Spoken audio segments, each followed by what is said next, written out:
Hi, crypto leftists. I'm really excited to share with you that Blockchain Radicals, the book I wrote through Repeater Books, which came out last year in August, is now getting an audiobook, which is coming out February 6th, 2024.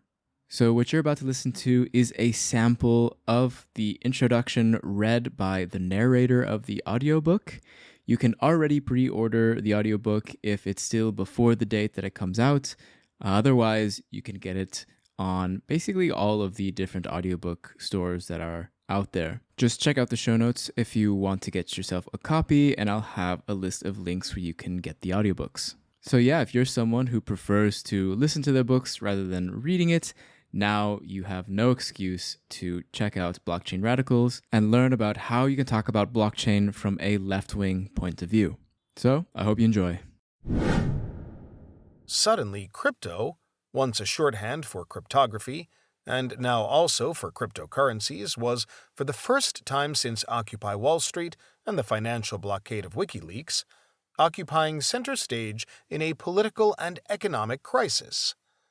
However, while these developments are headline-grabbing and not unambiguously politically progressive, it is also important not to overlook the myriad ways in which cryptocurrency is also being used by others experiencing state repression, for example in Palestine and elsewhere in countries with economic sanctions, or by sex workers who are constantly in a fight against financial service providers due to the legal gray area in which they work.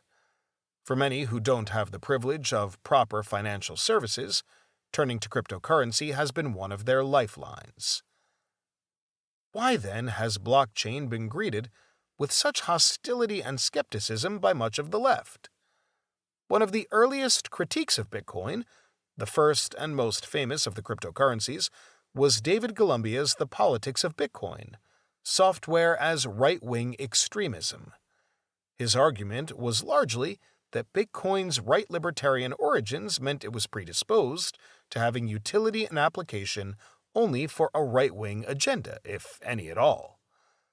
This has continued with left-wing publications like Jacobin, which in 2022 published several articles related to crypto, with nearly all of them concluding that cryptocurrency is a scam, a Ponzi scheme, and something that the left should stay away from.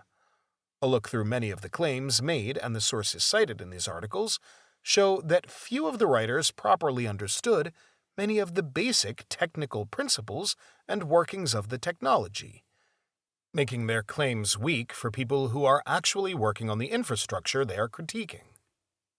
It seems that their audience is not those who are closest to being able to answer their critiques. That is, people working in the industry, but instead others who are jockeying for position within what might be termed the critique economy, a largely discursive and academic mini-industry that seems to have consumed too much of the left's energy of late, as its actual institutional power has declined. Blockchain is not a simple technology, so while technical inaccuracies can be forgiven, what is disturbing about the many articles written by incorrect but otherwise intelligent journalists and academics is how their claims inadvertently serve the crypto industry.